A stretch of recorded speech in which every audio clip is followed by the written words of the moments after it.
পাক্কা 2 ঘন্টা 11টার সময় পোস্ট অফিসে গেছি আর এখন বাজে হচ্ছে 1টার সময় আমরা এখন বেরোলাম পোস্ট অফিস থেকে বাড়ির দিকে যাচ্ছি।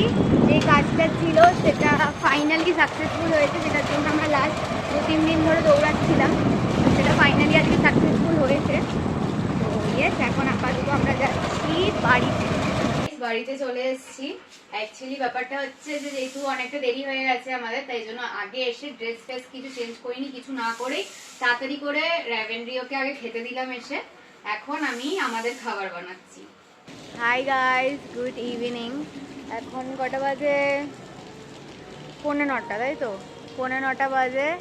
আর এখন আমরা আজকে কটার সময় বেরোলাম? 8টার পরেই মনে হয় বেরোলাম। 8টা 10-15 মতন বেরিয়েছি আমরা বাড়ির থেকে আজকে। বেরিয়ে তারপরে আমরা আপাতত বাড়ির থেকে আসলাম সিটির মোড়ে 48-এর এখানে এসে আমার এই আউটফিটটার কোনো ফটো ছিল না, তো আগে ফটোশ্যুট করলাম। This is the new outfit. এটা অ্যাকচুয়ালি ট্রেন্ডসের একটা কুর্তি উইথ লাইরাল লেগিংস আর টুকটাক তো নর্মাল যেরকম আমি পরে থাকি সেরকমই পরে আছি। কুর্তিটা নতুন আমি একবারই পরেছিলাম আগের বছর ভাইফোঁটায়, তারপরে আর পরা হয়নি, তো ওই জন্য তখন ফটোশ্যুট করা হয়নি বলে আমি আর পরছিলাম না।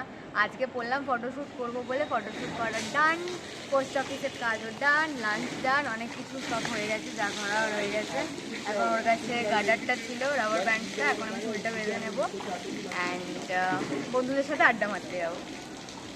এখানে মারাত্মক বৃষ্টি পড়ছিল এতক্ষণ ধরে, তো আমরা বন্ধুদের সাথে দেখা করে আড্ডা ফাড্ডা মেরে আমরা শেডের তলায় বসেছিলাম, আর তাই জন্য সেরকমভাবে কোনো ব্লগ করতে পারিনি। এখন আপাতত বাজে অ্যারাউন্ড 11টা, আমরা বাড়ির দিকে এগোচ্ছি। হাই গাইস, সো আমি বাড়িতে আসলাম এই জাস্ট একটু ফ্রেশ হতে। এখন বাজে হচ্ছে 11:40, বাট আমি একটু ফ্রেশ হয়ে আবার এখনই বেরোবো।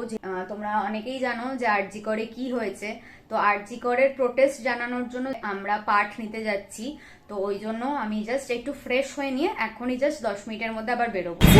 আমাদের রথতলার অবস্থা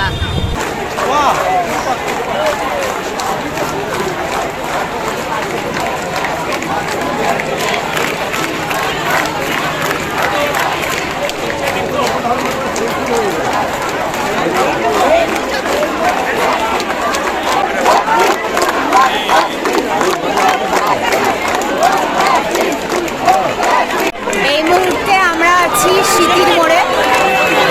সিটির মোড়ের অবস্থা দেখো।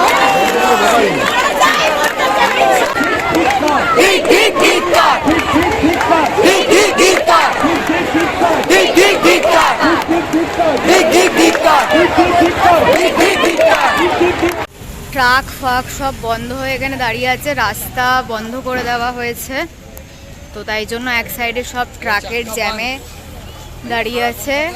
সো আমরা রথতলা থেকে টালা অবধি গেলাম, তারপরে গিয়ে আর সত্যি আমাদের শরীরে আর জোর নেই, আমাদের আর শরীর সাথ দিল না। বেসিক্যালি আমার, ও এখনও চাইলে যেতে পারে যেখানে অ্যাকচুয়ালি জিনিসটা হচ্ছে প্রোটেস্টটা, বাট আমার একদম শরীর ভেঙে গেছে, আমি আর পাচ্ছি না হাঁটতে। আমরা যখন ফিরে আসলাম এসে দেখলাম এটা হচ্ছে সিটির মোড়ের সিচুয়েশন। তখন বাজে রাত 3:30। সবাই প্রচণ্ড টায়ার্ড হয়ে গেছিলো, রাস্তার মধ্যে সবাই শুয়ে পড়ছিল, বসে পড়ছিল, বাট স্টিল প্রোটেস্ট কিন্তু তখনও চলে যাচ্ছিল। হাই গাইস, এই জাস্ট বাড়ি ঢুকলাম, এখন বাজে হচ্ছে 3:45। বাড়িতে ঢুকে ফ্রেশ হয়ে ড্রেস চেঞ্জ করে নিয়েছি, আর শরীরে একদম এনার্জি নেই, এখন শুতে যাচ্ছি। আর রাত্রিবেলা কিছু ডিনারও করলাম না, কারণ এখন সিরিয়াসলি এই মুহূর্তে আমার কিছু খেতে ইচ্ছা করছে না। প্রচণ্ড আমার গা হাত পা ব্যথা করছে, মাথা ব্যথা করছে প্রচণ্ড, খুব শরীর খারাপ লাগছে বেসিক্যালি, তো ওই জন্য একটা পেন কিলার খেয়ে নিলাম। তো পেন কিলারটা খেয়ে আমি জাস্ট এখন শুয়ে পড়বো, আমি আর পাচ্ছি না, আবার কালকে দেখা হচ্ছে। Hi guys, good morning. আর আজকে আমি এখানেই ব্লগটাকে এন্ড করছি। এই মুহূর্তে এই সিচুয়েশনটাকে নিয়ে আমরা কোনো রকমের কমেন্ট পাস করতে চাই না, কারণ এখনও কিছু প্রুফ হয়নি। তো আমরা সব দিক থেকে নিউজ কনজিউম করছি, আর সব দিক থেকে যেরকমভাবে নিউজগুলো আসছে, ডিফারেন্ট ডিফারেন্ট টাইপের নিউজ, আমরা লিটারালি ভেতর দিয়ে, আমি আর আকাশ ভেতর দিয়ে আমরা ভেঙে পড়ছি। মানে কি বলবো, কি করব, কিছু বুঝতে পারছি না। রাস্তায় বেরোতে ভয় লাগছে লিটারালি। সো এই মুহূর্তে কোনো রকমের কমেন্ট পাস আমরা করতে চাই না, আমরা জাস্ট নিউজটাকে কনজিউম করছি, বোঝার চেষ্টা করছি যে কি হচ্ছে না হচ্ছে। তো আপাতত এখানেই ব্লগটাকে এন্ড করছি। যদি ভালো লেগে থাকে then please do like, comment, share and subscribe to our YouTube channel and don't forget to follow us on Instagram. খুব জলদি আবার একটা নতুন ভিডিওর সাথে দেখা হবে, অ্যান্ড আশা করব যেন আমরা জাস্টিস পাই। বাই।